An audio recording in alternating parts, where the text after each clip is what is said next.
Now that we have our dough all mixed up, our next step is to let it cool down. What we're going to do is divide the dough up into 3 parts, and then it needs to cool for at least 3 hours in the refrigerator.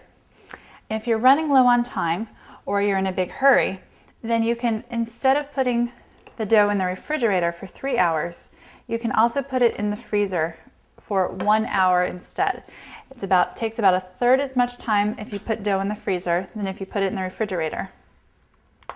If you don't want to use it immediately, then you can also put the dough either in the refrigerator or the freezer for a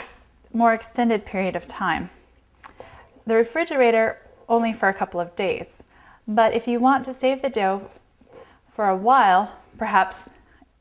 get ready for your Christmas cookie baking a couple of weeks in advance, if you store your dough in an airtight container or wrap it up really well in saran wrap, plastic wrap,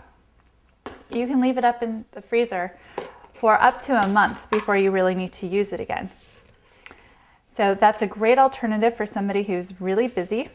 If you want to devote a couple of hours to making doughs,